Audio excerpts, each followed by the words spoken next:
Challenging. Challenging has been the #1 used word here this afternoon. If I had a toke every time I'd heard the word challenging, I'd be super high right now.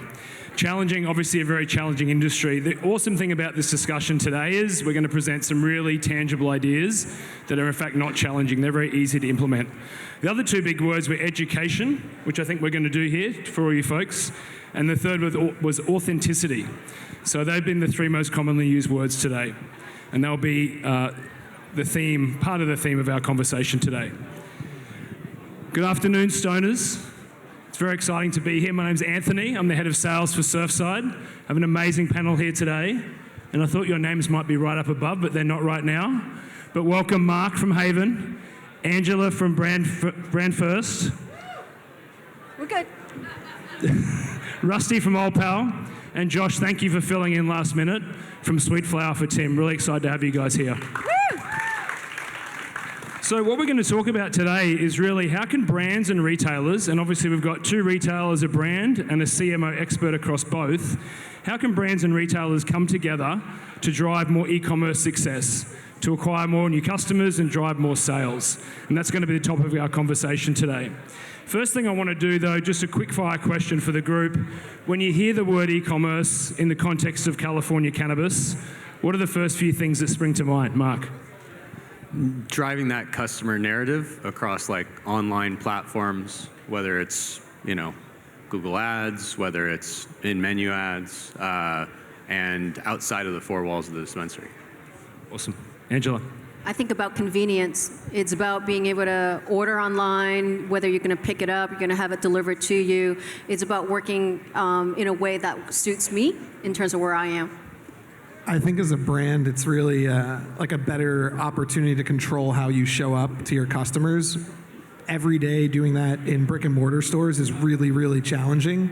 But in an online world, we can really control the experience the consumer has with our product, from photo, video, descriptions, and all the things in between.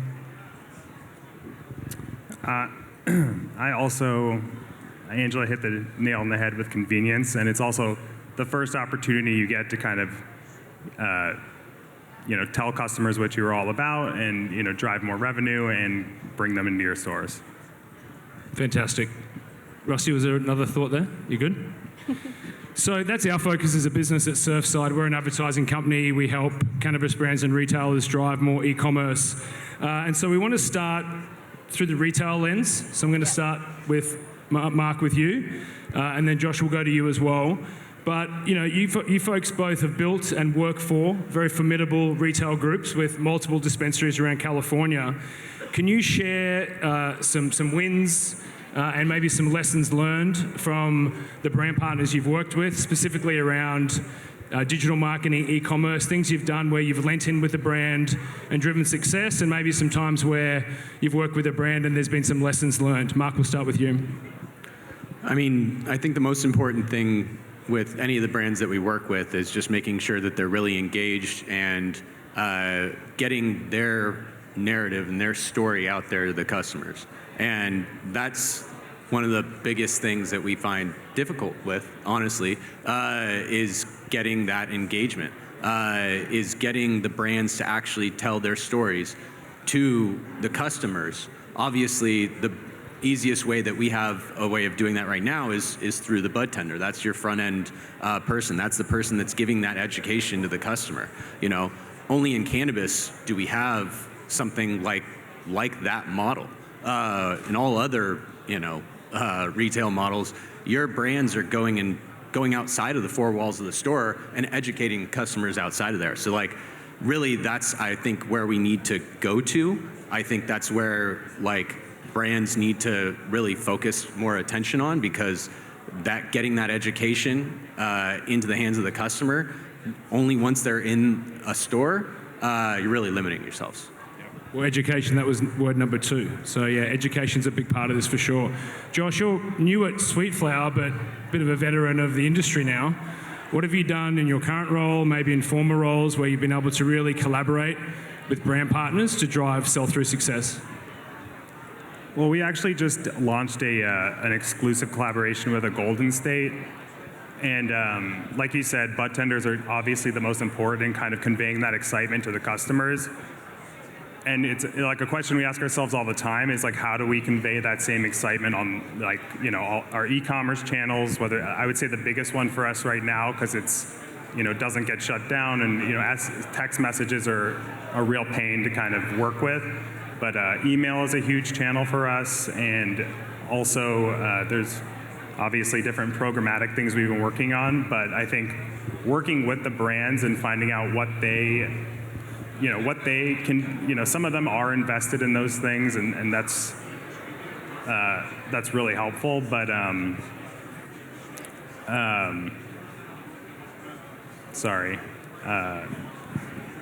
So with Golden State Canna, what's going to be like? I saw a post on, it must have been maybe on Friday or Saturday, and I know that Golden State Canna is a big partner for you guys. Is there any particular initiatives apart from, like, I've seen the PR side of things, but anything you're going to be particularly doing with those folks digitally?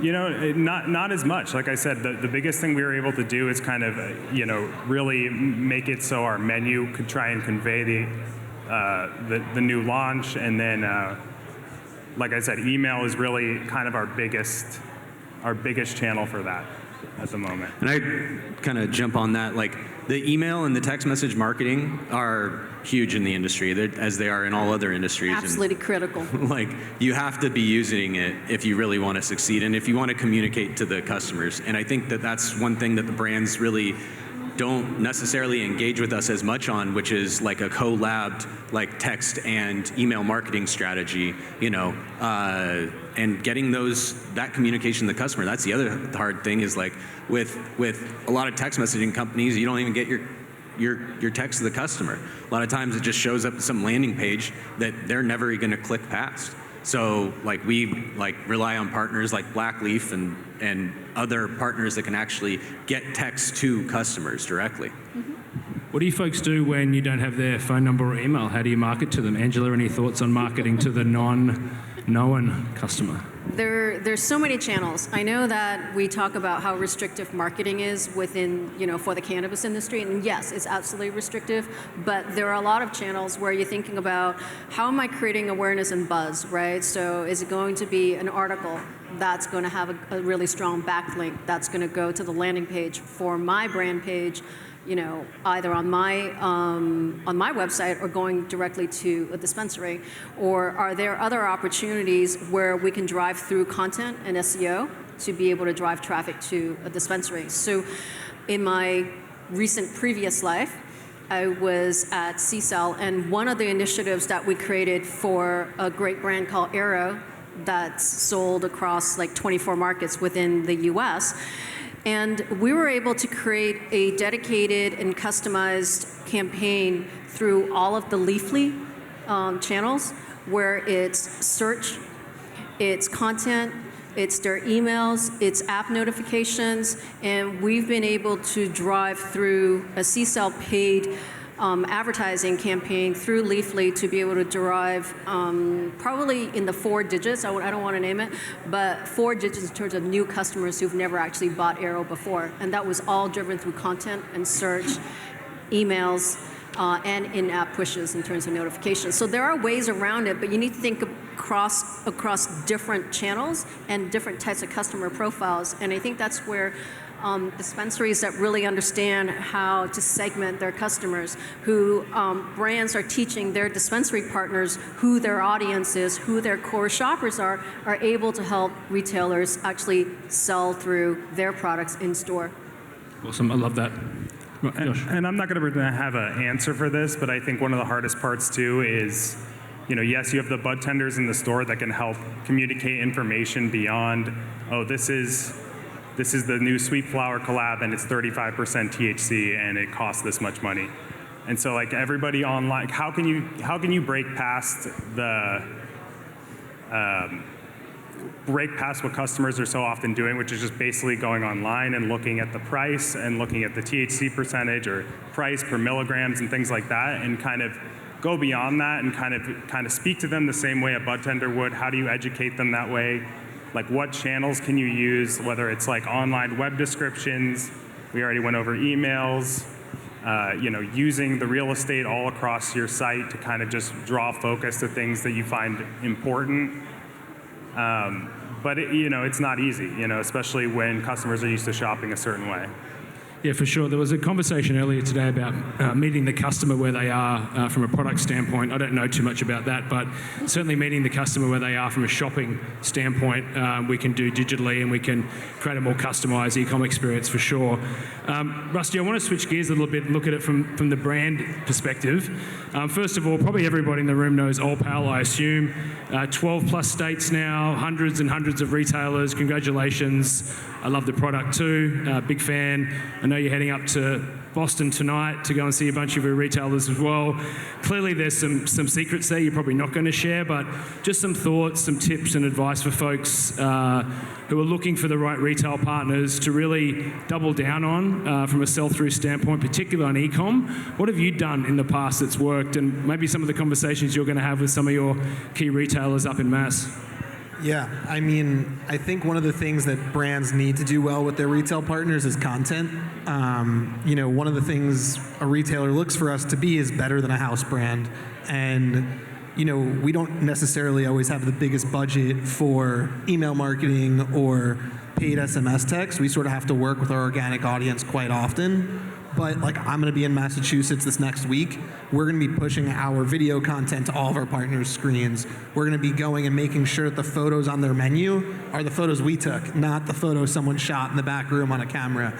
And the product descriptions, the strain names, all of the little pieces of how we show up at retail, all of those are within our control. We have the relationships with the retailer, we have the assets, and it's always nice to have a brand folder and send a link to a retailer and say, hey, go get what you need.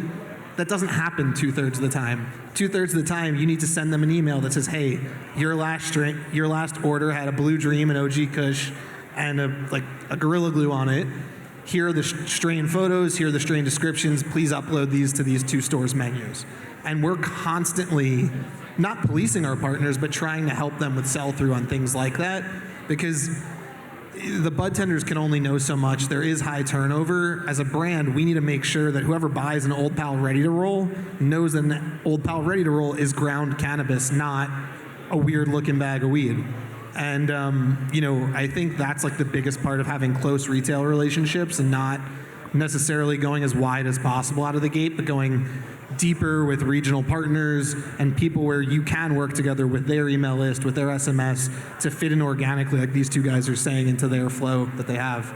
The other big piece is just digitally training people. We use platforms like Seed Talent and things like that to make sure that the people at retail, which isn't e-commerce, but the people representing our brand at retail are empowered to know about the brand.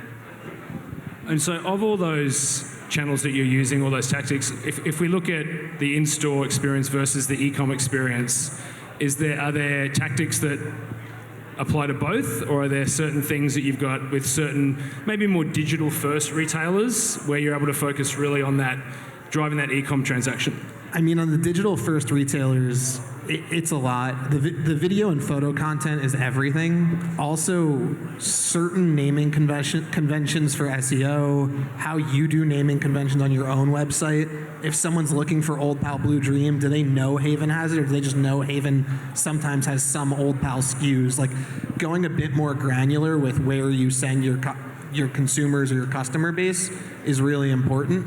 And then for us, we have our clothing business, which allows us to get closer to our retail customers and makes it a little bit easier to steer them to our retail partners, if that makes sense.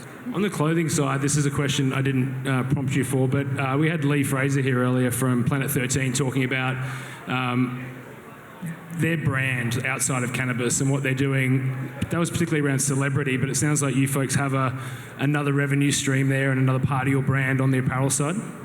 Yeah, I'd say for us, it's not necessarily a profit center so much as it's a way to do brand awareness that doesn't cost a ton. The collaborations we've done over the years on the lifestyle and apparel side have really been all of our biggest earned media moments, whether it's the glasses we did with Garrett Light, we did a collab with Igloo Coolers to do an ocean plastic cooler, we worked with Babish on infused sugar. Those moments are really I would say, the building blocks of the brand. Like we're constantly sort of jabbing, but that's where we're punching above our weight class. Awesome. Thanks, fellas. So, Angela, I want to shift to you a bit because you have a little bit more of a broad view, right? You've worked in-house. Now you're consulting across a number of different large and small brands and retailers, so you've got a really good holistic view of the industry.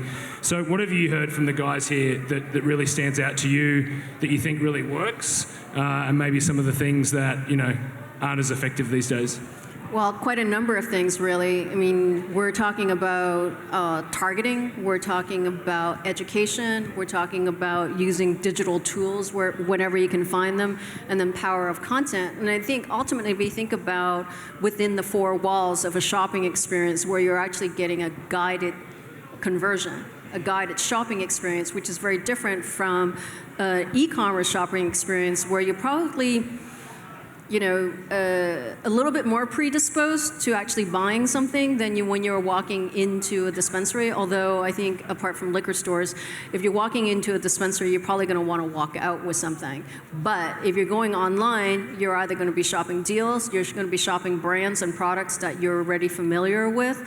But then from a marketing standpoint, how am I going to guide you on that digital journey as quickly as possible? Because again, it's about convenience. I'm going to be channel agnostic in terms of I'm going to help you get what you want, when you want it, where you want it, in the easiest, most frictionless way. Yeah. Is that meeting that customer where they are?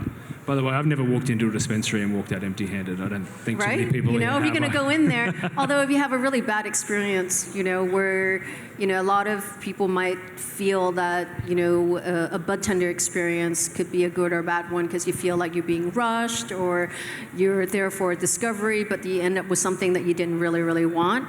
But in an e-commerce type of journey, you're actually going to be looking at a lot of what I would consider digital merchandising is going to be able to guide you through. So how strong is the retailer's digital merchandising? How are they actually through their own pieces of real estate and sponsored rows going to drive you to what you're looking for in terms of category? I'm going to call out Matthew out there from Deep Roots, who do a really, really good job with SEO and also in terms of shopping behavior. When we look at websites, if I'm not looking at categories, from the moment I hit that homepage, you've lost me. Well, I love that concept of menu merchandising, you called it. We call it commerce media. It's also called retail media. Mark, I know at Haven, you folks have gone down this road. You now have some of your brand partners who are able to buy ad space on your e-commerce menus. I know it's early days, but can you share any sort of thoughts on that program and how that's going for you guys?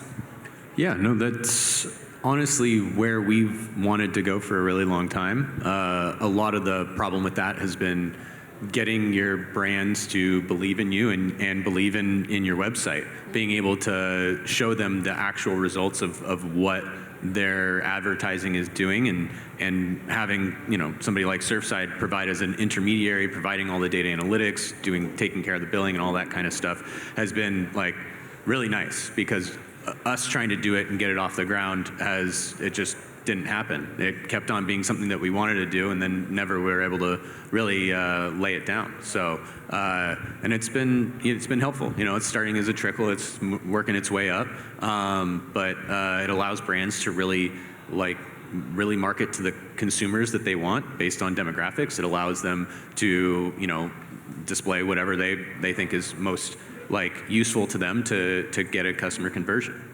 Yeah. We're just got to get more of those brands up and running. And I know it's challenging because it's budgets are tight, and a lot of folks have been burned in the past, I feel like, in this industry. I'm only 4 years in, but I know there's a lot of folks that have tried a lot of digital tactics before and hasn't worked, or they've worked with the wrong partner, and I think we're sort of trying to overcome that a little bit as well.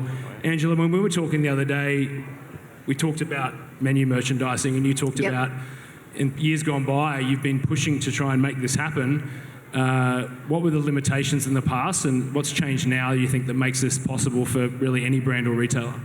I think for retailers to really think about their real estate from a digital standpoint as being publishers. So what Rusty was saying about content, let's say on the Haven website, if there is a dedicated space that Old Pal is going to be able to play the video of one of their, recent branded content, that is going to be very eye-capturing. And if he's going to be sending emails out or through social or through programmatic, and it's landing right into the Haven homepage with that content being played, he's actually creating a really wonderful digital experience for a potential customer to be able to first learn about what the vibe of the brand is, what does it feel like, does it have products that I want to buy. So as retailers think about creating their site like a publisher, we're going to see more and more of what you and I talked about with an Amazon and a Walmart shopping experience. Yeah, I mean, that's the interesting term is publisher. That as retailers can become publishers, can monetize their own e-commerce. Yep. Obviously, that allows sell-through of product, right? So hopefully we have Haven and Sweet Flower selling Old Pal soon. But obviously having Old Pal ads on menus, you've got an uneducated consumer hitting that e-com menu. They don't know what they're looking for. I mean, I still get confused when I go to e-com menus, and I've been smoking weed all my life. There's so many products, there's so many avenues I can go down. Having a captivating ad that's educational to take me down a road to test a product can be super powerful. Let's start, Josh, with you on this one. So if you guys have tons of brands, I'm sure, that want to come and sell in Sweet Flower. You've only got X amount of shelf space and Y amount of SKUs that you're going to sell. So if there was a brand in the audience here, or a brand trying to understand how to break into Sweet Flower, what are some of the things, some of the tips and tricks you might give them to get on your attention, not just to get in the store, but then to ensure sell-through of their product once they're there? Well, I mean, we all know that this is a really difficult year. So, I mean, I think right now, like you know, it's best to work with brands who really, you know, are hungry to stay on the shelves and kind of have some sort of strategy. I know a lot of brands that are pulling back a lot of their marketing spend, and so you're looking at, you know, and Rusty brought up, like, I can't tell you how like excited I am when a brand actually has a brand folder and just has assets for me to work with, for me to paint our, you know, digital channels with. That's not my decision, right? It's the small things sometimes. So true. Yeah. Yeah, it makes my job a lot easier. And I mean, things like the Surfside commerce media, I think that's like kind of like low-hanging fruit that I think if the brands want to do you know, and it's a strategic lever you can pull that maybe you don't have that running all the time, but maybe when a brand launches, you do these little extra things to have a little bit of extra visibility on the site. The same way, you know, all the things we can do to avoid always going to deals, I think is always a great thing to do. You know, obviously, you know, education, we talked about that as a big one, educating the bud tenders and, you know, finding a way to educate the customers as they go through their online experience to, you know, make their purchase. Yeah, I'm going to go on a tangent. No, that's what I love to hear, though, is not just thinking about the in-store experience, but thinking about the education of the consumer online as well, which is arguably harder, but there are solutions to solve that. Rusty, what about as a brand, when you're going into new markets, maybe, I don't know, on this trip to Mass, maybe you're also looking at some new retailers potentially, but what are you looking for in a new retailer who's going to go out and sell Old Pal products? So it really depends on a, like, I'd say market by market basis. Here in California, we want to work with retailers that want to work with us and that want to lean into a brand. Yep. You know, we've worked with Ease since we started the business. They're still really good to us. They're also statewide, so it's easy for us to run marketing initiatives that drive to them. Similarly, like, we've worked with Kushagram and OC for a really long time. Controversial retailer, but they've always been good to us. You know, I'd say a good retailer for us is someone that wants to consistently have the brand. Where we struggle the most with retailers is we'll work with a retailer, we'll have a great 6 months, we're investing, we're building, they bump into AR troubles or whatever it is, they can't make consistent payments to us, we can't consistently ship to them, and all of that investment ends up being for naught because we're not on the shelves anymore and that business has been built and then broken. We look at a partner like Captain Jack's in the Inland Empire. They've had our products on their shelves since 2018. They've never stocked out. We don't ever run a deal with them. We don't need to. The customer base knows we're there. They haven't repriced us in probably 4 years. It's just consistent. We built a good business together and it works. That's what we're looking for with retailers, but there's no magic 8 ball to figure out who's going to fall on hard times and who isn't. No, that's anyone's guess sometimes. Mark, what about you folks? What are you looking for when brands are angling to get into your stores?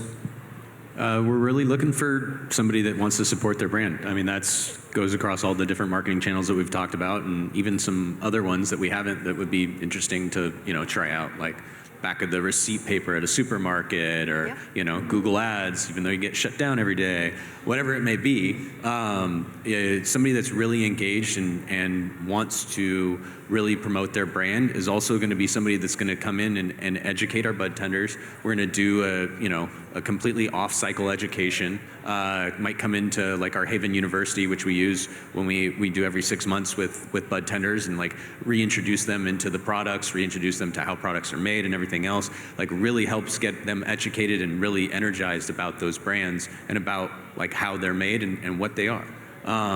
That's really what we're looking for, is just somebody that's going to continue that engagement and throw out some crazy fun things that we can do together and try out. We're always trying something new, and you have to in this space because everything changes so rapidly, and we're constantly not allowed to market here, allowed to market there, not allowed to market there anymore, and so you're constantly having to pivot.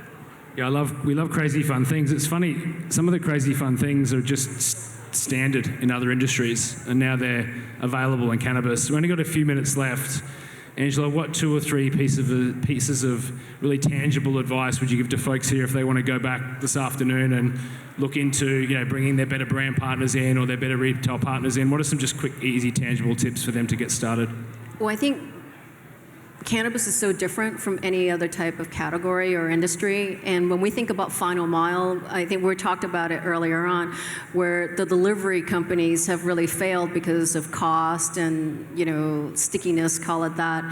And if, as a brand, you're actually building your retail partners into your final mile solution and creating preference for that, I think you're going to then be able to drive real value for your retail partners. I love that concept. We could talk about that in a whole other session. All day. How do you build brick and mortar into your final mile? Yes. Yeah, it's super smart. We're going to go about a minute left, so we're going to wrap up with just an easy question for everybody. And you can't name your own brand or your own retailer, but I'd love to get a sense, just as we wrap up. Josh, we'll start with you. We'll come down the line here. Who's a brand? So you're a retailer. Who's a brand in Cali that you think is doing a particularly good job right now, particularly from a digital marketing standpoint? Particularly from digital marketing, that's maybe a little bit tougher for me to answer. But brands that come off the top of the head, I think I've always been impressed by what 710 Labs has been able to do, and I don't think it's something that I've seen. I don't think anybody's been able to replicate that same sort of respect towards the brand and just kind of the whole ethos they've built themselves on, and kind of maintained that is impressive to me. And Ted and Alien Labs, I've always loved their brand and their branding and everything that they do. Old Pal, I might have been one of the first people that was pitched Old Pal way back in the day, and I knew that was going to be a game changer. So had to shout you out there. It's a good group. We'll have to be super brief, folks. Rusty? Honestly, I was going to say 710. Their hash hotline's the funniest thing on earth to me, and generally everything they do as a brand, I'm like, these guys get it. So I look at them as a pinnacle of doing things the right way. And then also Alien Labs, with the recent TED Talks they did, were just awesome. They put together great content and put it out in a way that was very engaging. I'll also say the Flowery out in Florida was really impressive to work with on the e-com and digital side. Awesome. And then Angela, real quick. I would say Puffco. Just Puffco. The content game is sensational. PuffCon, amazing gathering of, a few thousand people, on a block party. Amazing. Awesome. And Mark, you get the final word, mate. I'd say Wild and West Coast Cure. I think they've done a good job with their digital marketing, yeah. Awesome. Well, good examples there for everyone to check out. Thank you, everyone, so much, and thank you for an amazing panel. Really appreciate you guys. Awesome. Thank you, guys. Thank